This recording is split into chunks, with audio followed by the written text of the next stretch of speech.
You know that feeling when you look around at the mess in your home? The cluttered counters, the overflowing drawers, just that slow creep of stuff.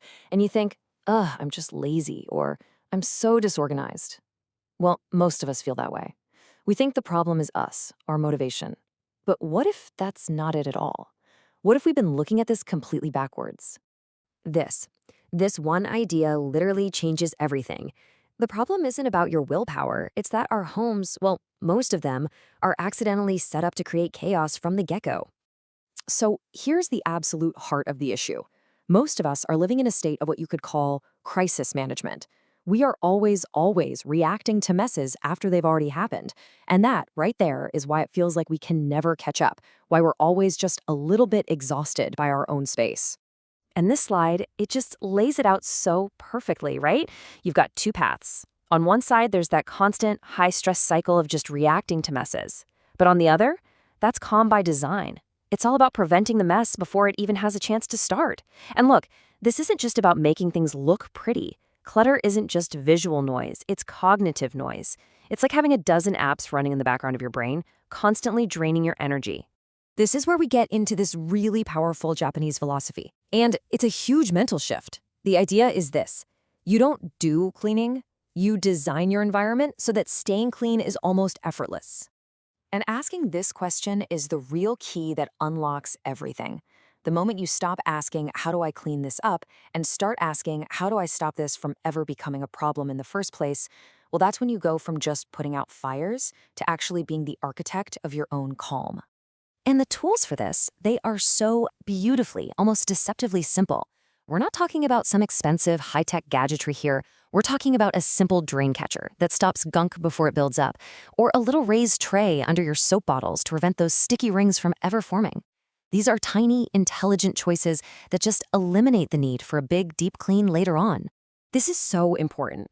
The goal is not to have some sterile, perfect-looking home that you're afraid to live in. No way. The goal is to make things easy. To go from a system that feels like grinding broken gears to one that just flows. Tidiness becomes the default setting, the path of least resistance. So, how does this whole design philosophy actually work day to day? Well, it all comes down to the incredible power of what we'll call microactions. These are tiny, immediate habits that stop disorder in its tracks before it can even gain momentum. Yeah, that's right. 10 seconds. This is the 10-second rule. It's wiping the sink the moment you finish with it, rinsing a dish before you even think about putting it down, folding the blanket the instant you get up from the couch. Each action is so small, but because you do it right away, you prevent this pileup of tasks that feels so heavy and overwhelming later. Because let's be real, we all know what happens when we say, I'll do it later. That one little postponed task, it starts to gather friction. It gets harder to do. That friction builds avoidance, which snowballs into clutter, and then boom, your entire Saturday is spent fighting a mess that was built one tiny later at a time. So these micro actions, they're not really about discipline. It's more like emotional engineering, designing your habits to avoid that feeling of being overwhelmed. And that's really the fundamental truth of it all. Just like little moments of neglect compound and build into chaos, these small, immediate acts of order compound and build into this incredible, pervasive feeling of calm. The choice of which one you're building is always up to you. Okay, so let's get into the why. Why does any of this really matter? Because the link between your physical space and your mental state, it's incredibly deep. Your home is actively shaping your mind every single day, whether you realize it or not. Have you ever actually noticed this? When you're in a cluttered room, you feel kind of tense, right? You move a little faster, and time itself seems to speed up. But then, in a calm, organized space, your breathing gets deeper, you slow down, your whole perception of time can actually shift. And that's because visual simplicity literally reduces the amount of work your brain has to do, which lets it finally, truly rest.